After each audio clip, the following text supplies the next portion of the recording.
This especially seems very important.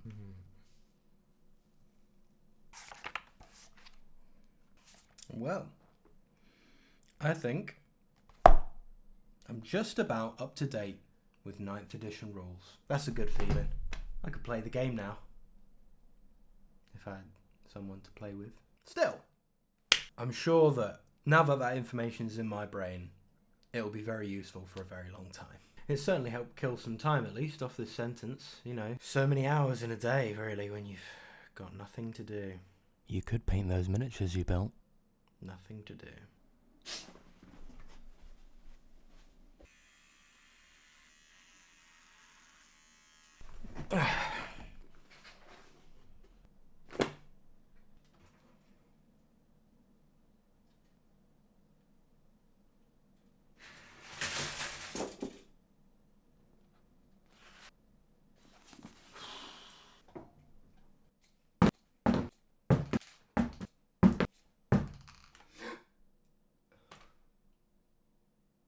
No one saw that. Ooh! A notification. Something to mix up this dreary... Edition is out. The corals are available. In today's video we're procrastinating. But we're going to be procrastinating in a way that is at least somewhat useful to what we'll be doing in the future. I saw a video a while ago from MS Paints and I was inspired by that video because it does come up a lot more often than you would think it does, where you just need something to test out some paint on. For the bulk of this I'll be supergluing bits and pieces to a ceramic tile using a heavy amount of baking soda. And it's not always taking. Trial and error is the best way to describe the process here, and in a lot of cases I just end up brute forcing it. Putting down a little bit of baking soda, thin superglue on top of that and then more baking soda creates a rock solid bond that will glue pretty much anything you want down to the ceramic tile. I decided on the tile because it's a good size and shape. You can pop this sort of next to your wet palette, next to your brushes. It doesn't take up too much space and you've got different corners to try different things out on different textures, which is the whole point. That being said, to get those textures, I'm trying to use as many different materials here as possible to mix things up. And as I go, I'll be adding in lots of little details that will be useful to us when we're trying out different techniques. That could be dry brushing, stippling, all those different things require different textures to be tested correctly. I figured it didn't necessarily have to be a load of old crap just super glued down, I could make it into something. Really, if you've got the right assortment of old junk, you could arrange it to look however you want. I found it can be a really healthy reset to just paint something and make something that you don't hold to any sort of standards. You're not looking at box art, you're not looking at a YouTube tutorial, you're not looking at your favourite painter on Instagram, you're just making something for the sheer fun of it. I'll just secure that with a reassuring pat. That way it's not coming up. Certainly not with all this baking soda and superglue. I found this round thing which had roughly the same radius as the camembert wood container which I cut up to make the top of the sea. We're very resourceful here at Halfcrafted.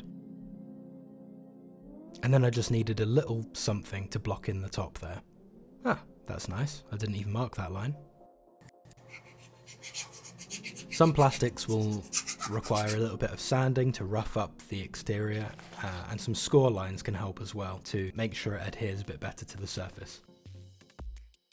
And anything you're cutting up a bit rough, that's fine. It's more texture. It's battle damage. It's whatever you want it to be, like with this piece of EVA foam where I've just scratched some markings into the top of it.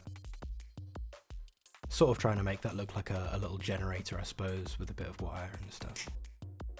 And hopefully that all sticks down nicely, like it should, like I want it to. Bollocks.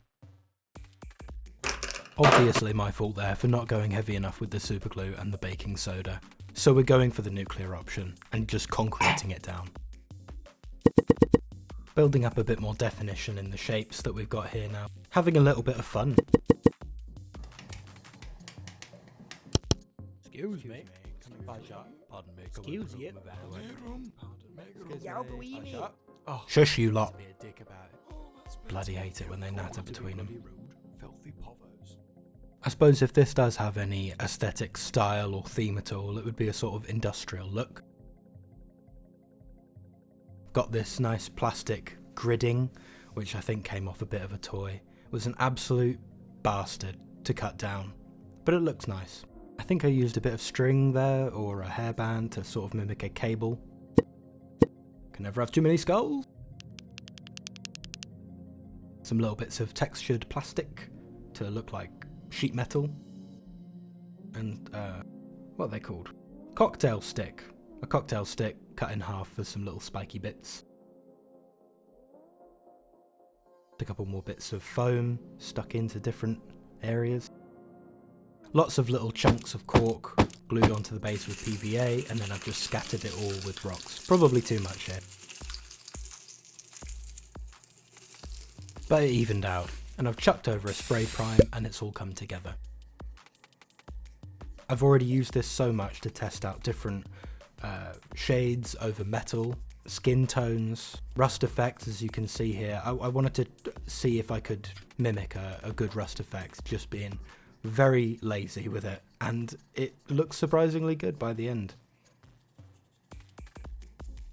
It really does benefit having a little palette at the side to just try whatever you want to try and not worry about it looking good. You just need to see with your eyes how it looks. Instead of doing what I usually end up doing, which is pulling up a YouTube video, what does Reikland Flesh Shade look over Stormhold Silver? Well, with this you can just put a little on your palette, try it out, wait a couple minutes for it to dry, and boom, then you know, and you don't have to worry testing it out on a miniature.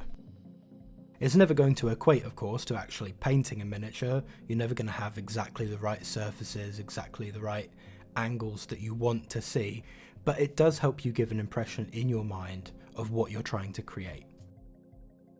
And it's reusable. Anyone that knows the struggle of having to clean paint off of a model because they cocked something up, with this you can just spray right over it and you're back to the beginning. Fresh palette to work with. If you ever go making one of these, tag me on Twitter or Instagram and I'll have a look. If you enjoyed me nattering on through this video, then please subscribe and drop a like. There'll be more videos coming soon. I have no choice, I'm condemned. Don't superglue your fingers together, and have a great day.